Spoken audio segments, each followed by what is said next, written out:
नमस्कार दोस्तों। इंदिरा एकादशी व्रत कथा।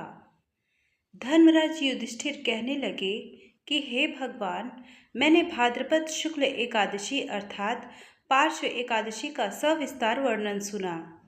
अब आप कृपा करके मुझे आश्विन यानी कुआर माह के कृष्ण पक्ष की एकादशी के विषय में भी बतलाइए। इस एकादशी का क्या नाम है तथा इस व्रत का क्या विधान है? इसका व्रत करने से किस फल की प्राप्ति होती है? भगवान श्री कृष्ण कहने लगे कि आश्विन कृष्ण एकादशी का नाम इंदिरा एकादशी है। यह एकादशी पापों को नष्ट करने वाली तथा पितरों को अधोगति से मुक्ति दिलाने वाली है। हे राजन, ध्यान पूर्वक इसकी कथा सुनो। इसको सुनने मात्र से ही वायपेय यज्ञ का फल मिलता है। इंदिरा एकादशी व्रत कथा।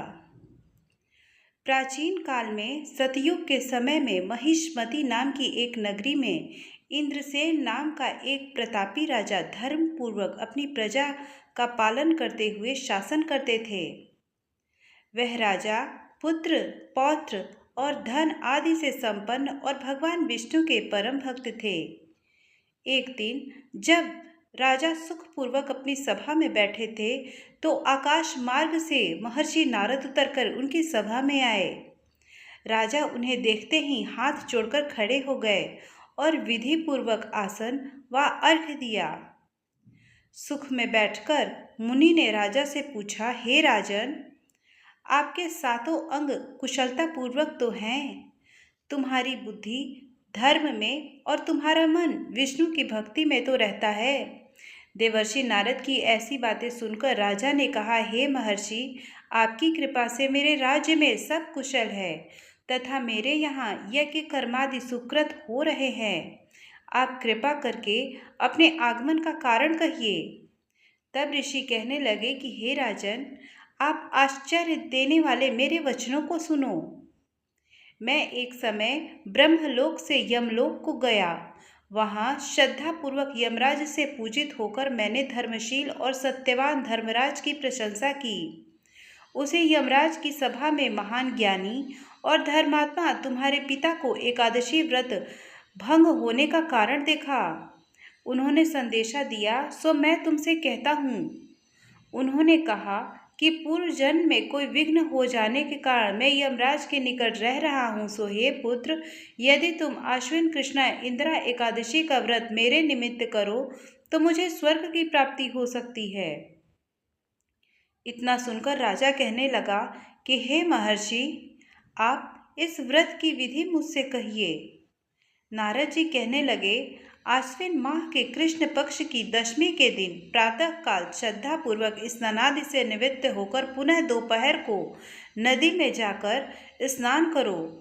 फिर श्रद्धापूर्वक पितरों का श्राद्ध करें और एक बार भोजन करें। प्रातःकाल होने पर एकादशी के दिन दातून आदि करके स्नान करें। फिर व्रत के नियमों का भक्तिपूर्वक ग्रहण करता हुआ प्रतिज्ञा करें कि मैं आज संपूर्ण भोगों को त्याग कर निराहार एकादशी का व्रत करूँगा। हे अच्युत, हे पुंडरीकाक्ष, मैं आपकी शरण में हूँ, आप मेरी रक्षा कीजिए। इस प्रकार नियम पूर्वक शालिग्राम की मूर्ति के आगे विधि पूर्वक श्राद्ध करके योग्य ब्राह्मणों को फलाहार कराएं और दक्षिणा दें। पितरों के श्राद्ध से जो बच जाए उसको गौ को दें और धूप, दीप, गंध, पुष्प, नैवेद्य आदि सब सामग्री से ऋषिकेश भगवान की पूजा करें। रात में भगवान के निकट जागरण करें। इसके पश्चात द्वादशी के दिन प्रातः काल होने पर भगवान का पूजन करके ब्राह्मणों को भोजन कराएं।